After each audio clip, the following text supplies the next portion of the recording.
As a teacher in inner city Philadelphia, we are often underfunded, and this year is definitely no exception.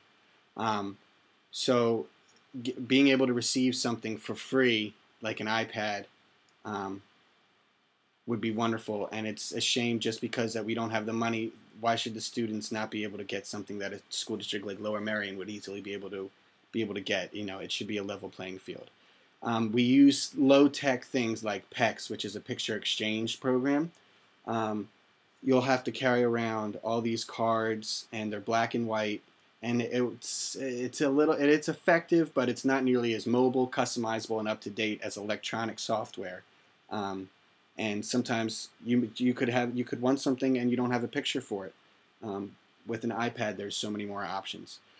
Some key applications that the Conover company offers that would be used every day would be dressing, emergency signs and words, hygiene, verbs, money, anger management, manners, and everyday social skills.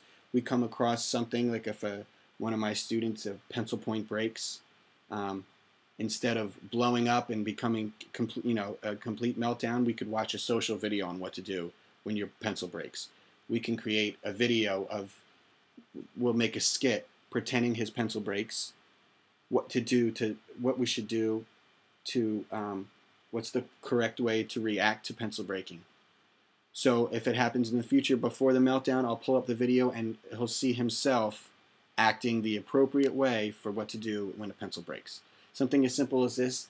We don't think that kids with autism, that or people can blow up for little things, but they do. So having that iPad right there would be really crucial. My students need repetition, and they need multimedia information to learn over and over and over and over, day after day after day after day to get it. And it can't just be verbal. It can't just be on a piece of paper. So bringing an iPad into the mix would definitely help. It's just another way for them to see it, and it's also a more interesting way. And I currently have no way of showing my students social stories out of the classroom. If we're walking out through the community and we see something happen, and something happens, and I can't just explain to them the correct social thing to do. I can't say, you need to say, excuse me. I need to have a video of somebody bumping into somebody else and saying, excuse me, and then someone saying, you say, excuse me. Watch Jimmy say, excuse me. And then again, Jimmy walks by and says, excuse me. This is repetition and multimedia, and I can't do that without an iPad when we're outside of the classroom. It's impossible.